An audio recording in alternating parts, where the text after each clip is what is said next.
नमस्कार, घटना चक्र बुक वीडियो के इस शैक्षणिक मंच पर आपका स्वागत है। हमारा उद्देश्य है ज्ञान को सरल, स्पष्ट और सुलभ रूप में आप तक पहुंचाना। आइए आरंभ करते हैं अध्ययन और सफलता की इस यात्रा को। नमस्कार। चलिए आज शब्दों की दुनिया में थोड़ा और गहरे उतरते हैं। बात करेंगे पर्यायवाची शब्दों की।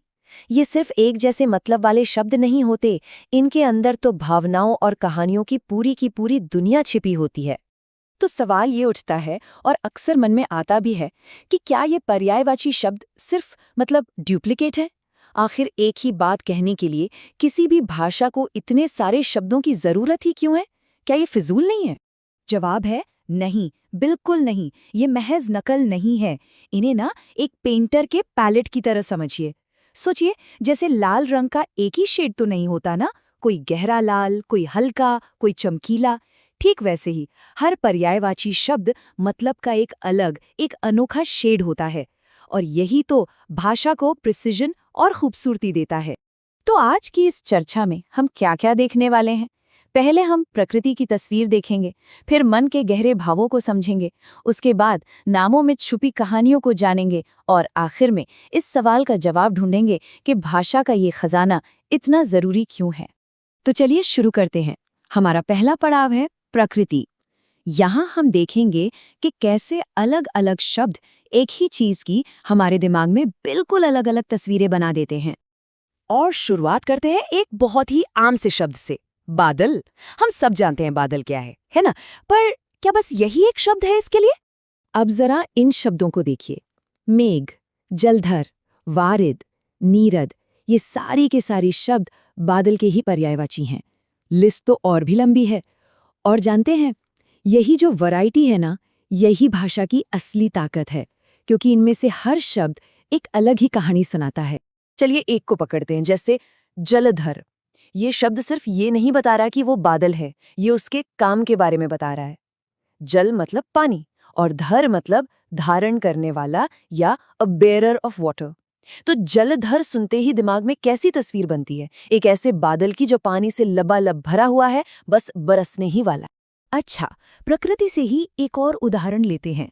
बंदर बहुत ही जाना पहचाना जानवर है। हम सब ने देखा है इसे पेड़ों पर उछल कूद करते हुए। पर जरा इसका एक पर्यायवाची देखे, कितनी खूबसूरती है इसमें।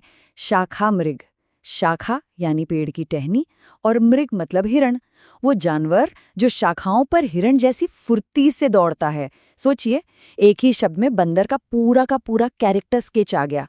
ये सिर्फ एक नाम नहीं है, ये तो अपने आप में एक कविता है। तो ये तो हुई बाहर की दुनिया की बात।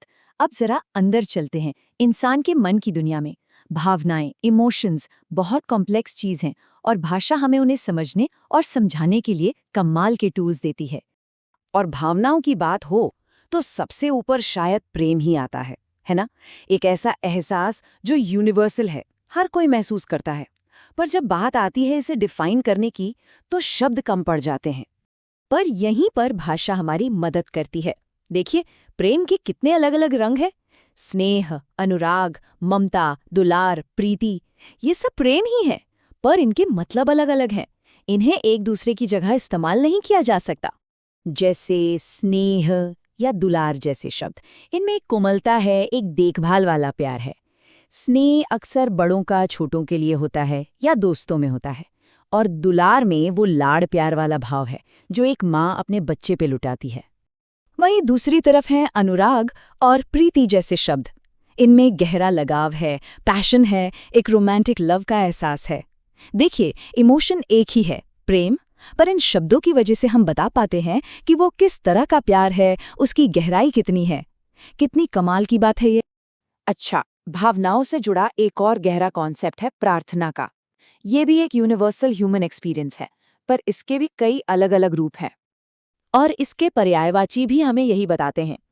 जैसे एक शब्द है निवेदन, ये एक हम्बल रिक्वेस्ट है, एक विनती है। और दूसरा शब्द है आराधना, ये सिर्फ रिक्वेस्ट नहीं है, ये तो पूरी भक्ति और समर्पण वाली पूजा है। तो शब्द ही हमें बता देता है कि प्रार्थना करने वाले का भाव कैसा है। चलिए अब आते हैं हमारे तीसरे हिस्से पे, और ये बहुत दिलचस्प है। यहाँ पर्यायवाची सिर्फ मतलब का शेड नहीं बताते, बल्कि अपने अंदर पूरी की पूरी कहानी समेटे होते हैं। खासकर जब हम नामों की बात करते हैं। इसका एक बेहतरीन उदाहरण है बलराम, भगवान कृष्ण के बड़े भाई। हम उन्हें बलराम के नाम से जानते हैं, पर उनके और भी कई नाम हैं, और हर नाम उनके जीवन की एक कहानी कहता है। जैसे उन्हें बलबीर भी कहते हैं, यानी जो बल में वीर हो। रेवती रमण भी कहते हैं, मतलब रेवती के प्रिय। पर कुछ नाम तो उनके कैरेक्टर के एक बहुत ही यूनिक पहलू को सामने लाते हैं। मिसाल के तौर पर ये नाम देखिए, हलायुध। इसे तोड़ते हैं हल और आयुध, यानी हथियार। तो मतलब क्या हुआ? वो जिसका हथियार हल है। सोचिए, उनका मेन हथियार कोई तलवार या गदा नहीं, बल्कि एक हल था। ये कितनी अनोखी बात है। तो ये सिर्फ एक नाम या लेबल नहीं है, ये तो एक पूरी कहानी है। ये नाम हमें खेती से, जमीन से, उनके गहरे जुड़ाव के बारे में बताता है। ये उनकी उस ताकत का प्रतीक है जो तोड़ने के लिए नहीं, बल्कि जोड़ने और पोषण करने के लिए थी। वाकई एक शब्द में पूरी दास्तां। तो इन सारे उदाहरणों को देखकर हम क्या कह सकते हैं? ये जो भाषा का खजाना है, ये इतने सारे शब्द हैं, आखिर ये इतने इम्पॉर्टेंट क्यों हैं? वो इसलिए क्योंकि ये सिर्फ शब्द नहीं है, ये भाषा का जीता जागता इतिहास है। ये सबूत है उन हजारों कवियों का, कहानीकारों का और हम जैसे आम लोगों का, जिन्होंने सही पल के लिए, सही एहसास के लिए एक परफेक्ट शब्द को तलाशा। ये हमारी कल्चरल लेगेसी है, हमारी सांस्कृतिक विरासत। तो अगली बार जब कोई शब्द सुने या पढ़ें, तो एक पल के लिए जरूर सोचिएगा, क्या इसका कोई और पर्यायवाची हो सकता है? और अगर है, तो वो कौन सी अलग कहानी सुना रहा है? इसी सवाल के साथ आज की ये चर्चा यहीं खत्म करते हैं कि हमारी अपनी भाषा के शब्दों में ऐसी कितनी ही अनकही कहानियां और अनदेखी तस्वीरें छिपी हुई हैं।